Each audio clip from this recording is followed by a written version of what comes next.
Hi guys, welcome to Tanesha's Chronicles. It has been so long since I said that, but thanks for sticking around.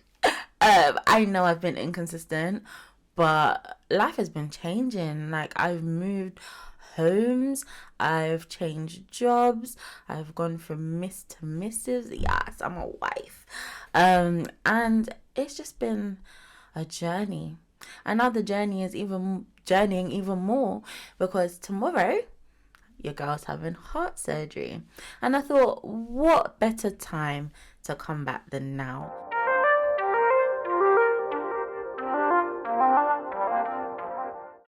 The whole reason I even started this channel was to share my journey. And I know it initially started like mental health, but then I thought mental health feeds into physical health. And I really feel like one of my purposes on this earth is to support other people that have to go through similar journeys. And what better way to support by sharing my journey too and kind of building a community. So yeah, this is the truth and this is my truth and this is my life, and welcome on the ride. So yeah, heart surgery, guys. I'm petrified. I'm really scared, and I feel like these are normal emotions, but I don't remember ever feeling this scared as a child. And I don't know if it's because ignorance is bliss and they used to talk to my parents, not me, about everything, and I'm just going through the motion. Obviously I was scared of like, oh my gosh, I have to go to sleep, but now that I'm aware of all the risks and the processes and outcomes, I'm literally dreading it. Like my heart, whenever anyone mentions it, I'm like, yeah, I'm fine. But my heart is literally skipping beats. I mean, it does anyway, hence surgery. But it's skipping even more. And it's a bit scary. But you know what? Like, I think this is one of those processes where I do have to trust God. And obviously, I have to trust God daily. But there's some situations where the trust in God, you gotta turn it up a notch. It's where you start to feel the burn and you're like, rah, like this is a life or death situation. And even last week when I went to the hospital, they were talking about mortality rates, and I'm sitting there like, this really is a life or death situation. And it's like, what do you do when death is knocking at your door? How do you find peace when death is knocking at your door? And the only way I've been able to do that is to just pray and try and hope and try and trust and lean into God.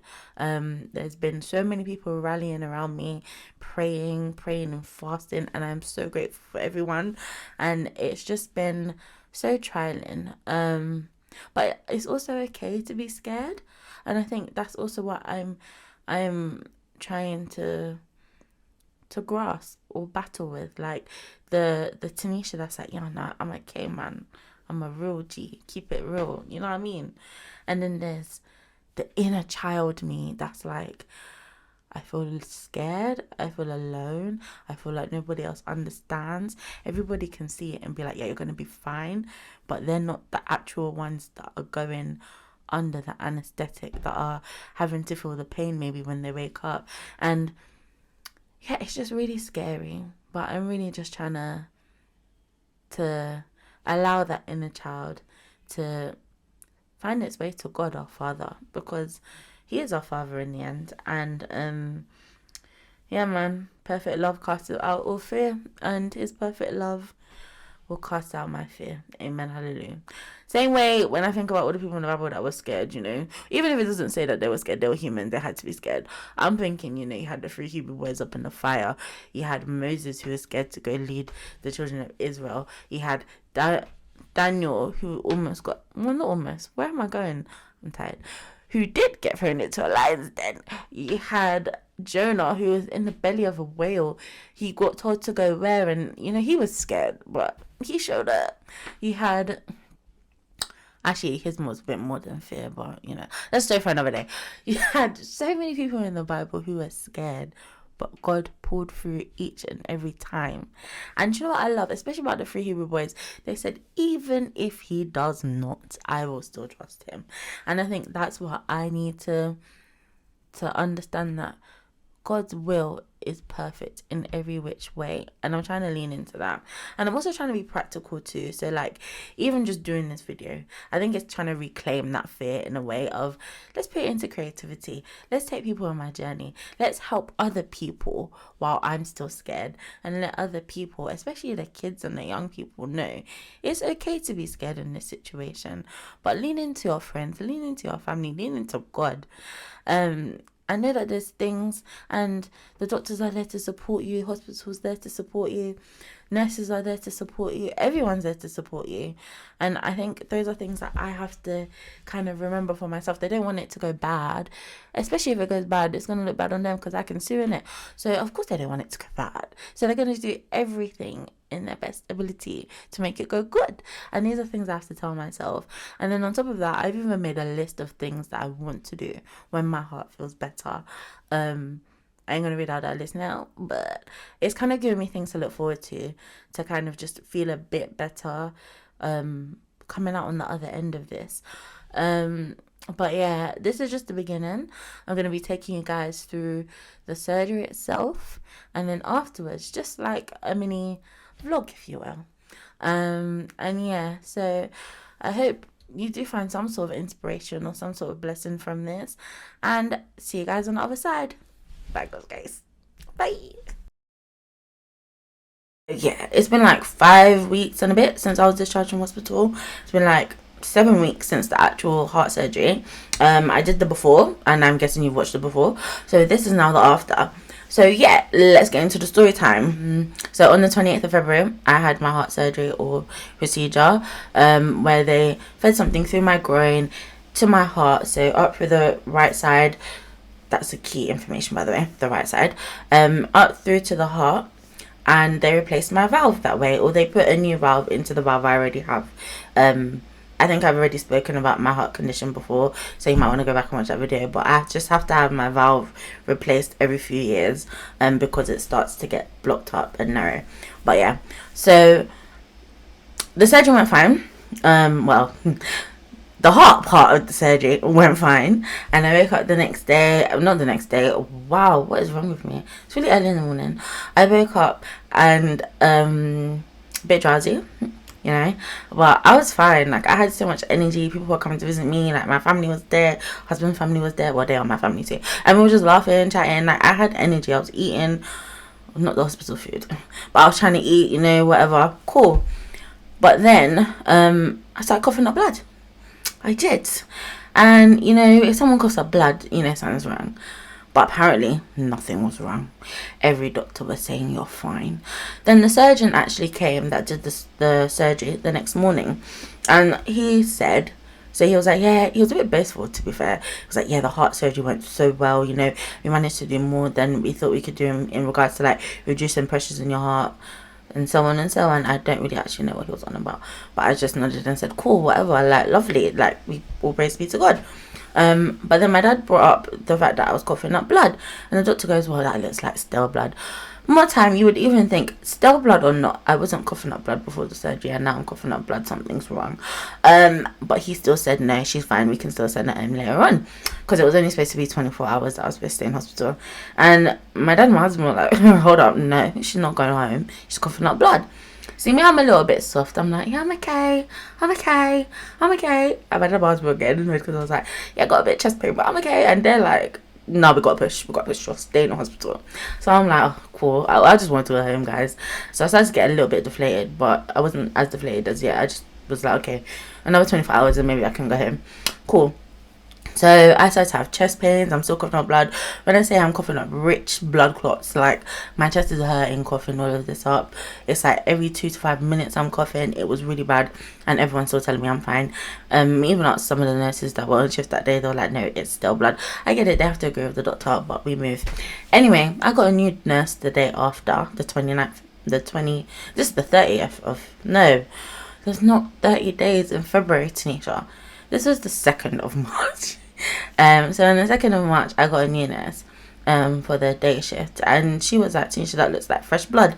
I'm gonna go get a doctor, because I told her, like, we've been saying this.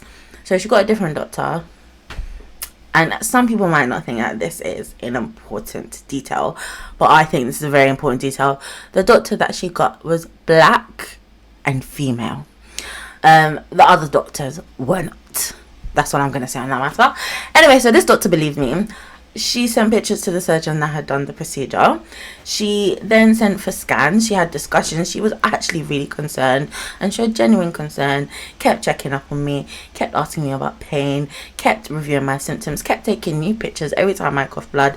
Kept reviewing it. And finally, I got a CT scan. So the CT scan revealed that when they had fed whatever they fed up through my brain to my heart, they had indeed punctured my lung. So a blood vessel in my right lung had been punctured. And I literally remember just like crying and I was crying out of so many things, out of annoyance, because why did it take you 48 hours to to actually agree that, oh my gosh, something is wrong? Annoyance because I wanted to go home, guys. 24 hours turned into well over a week. And annoyance because I had to go back under general anesthetic. You see, my problem is not the surgeries. My problem is you're putting me to sleep and I don't know if I'm gonna wake up. And it was so funny because if you watched the before video, I was saying to everyone, like in my before video, I spoke about, we have to trust in God. Look at David and Daniel and the 3 Hebrew boys and da-da-da-da. And I said, okay, God said, if this is what you're going to tell people, I'm going to test your faith. I'm going to test if you trust me. And for me, this was just like a test of faith, a test of endurance. It was just, you know what, God, I'm going to still hold on. And it reminds me of a story, and I love the story. I love the story in 2 Chronicles 20, and it's about King Jehoshaphat. I hope I pronounced that properly. And King Jehoshaphat, he's heard that multitudes of armies are coming up against him from all these nations, and he's trembling. He's a bit scared because it's like, raw, like, what's going on? And you know what I loved? His initial response, even though he's scared, he said, I'm gonna pray. He said, I'm gonna pray. I'm gonna tell my people to fast. And then they worshipped. Guys. And then, if you go further down in the text, we get to verse 15. And someone in the congregation that he's prayed in front of forgot the person. They are touched by the Spirit to come and tell King Jehoshaphat, God said the battle is not yours to fight. It is mine. And then we go further down and we see how God fought the battle. We see that God sent confusion amongst the enemies, and they fought against themselves and destroyed themselves. King Jehoshaphat and his man, they just had to stand still. Everybody else was stressed, and they worshipped. And even in the midst of the calamity, King Jehoshaphat had worshippers, people singing on that battlefield. I just imagine the imagery. And I think for me, this relates to the emergency procedure, because I'm scared, guys. I'm crying. I'm thinking, oh my gosh, I have to go back under. Oh my gosh, why is all of this happening? What if I don't come out alive? Like, how have they made such a big mistake? They need to do the surgery now. Why are they waiting? I'm panicking. And then something in me, so basically they had to transfer me to another hospital, because the other hospital actually specialized in lung problems or something like that. Like they had lung embolization or something. I'm not sure. But, and on the way, I just said, let me find during the little things. So they put me in the ambulance. They put the ambulance sound on, and I felt so special. I was like, oh, it's Nino. And I was just enjoying myself. And then when I got to the hospital, I remember that night, I was crying and I was a bit tearful because I was stressed, but I said, let me pray. Let me just pray. I was just to gospel music, and there's this lovely song by James Fortune called He Makes a Way. And I know it's such an old song, but he always makes a way, and it hit me. And I listened to a sermon in the morning about hope, and it was talking about how hope is an action. Faith is an action. I was like, you know what? Even if I die, God is still good. And I came to that conclusion, and I said, we're good. I was still crying because I was still scared. I was still shaky. I was still nervous.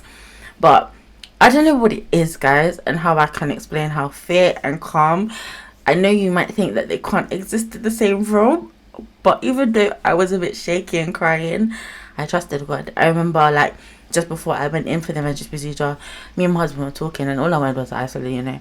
I was a bit shaky, but I was still calm. I was just like, I just want to isolate. And I felt like this sense of calm. And even when I got into the operating theatre thing, the anesthesiologists around me were so lovely. I don't know what they're called, anesthetists, that's what they're called. And everyone was just so lovely, and I just felt really calm. And I said, God, you know, if there's a moment you want to reveal an angel to me, I've asked him this before an operating theatre. I said, if there's a moment you need to just put an angel somewhere, bring them now. And I kid you not, I was chill, and I said, yeah, it's time to go to sleep. I went to sleep, I woke up, I was cool. And yeah, and throughout that week, I think my only focus was, I need to go home, but I also need to trust God that I'll go home at the right time.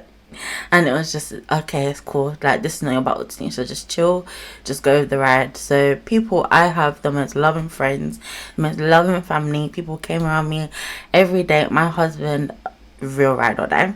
And yeah, it was an experience. I don't think anything's ever really gone that wrong. Well, not that I can remember, to be fair, like when I've had operation. So this was new for me. It was new for my husband. It was just a new roller coaster. But you know what? I saw God's handwork during that week of me being in the hospital. I made a friend in the bay next to me. Oh, I love her. She was like this elderly woman, but she was so lovely. She spoke Spanish. I didn't understand a look of Spanish, but we still managed to communicate. And we just laughed together, and we just, you know what I mean. And then throughout the week, I even managed to invite someone to church. Like, I think it was a Sabbath day, Saturday Sabbath, which I observe.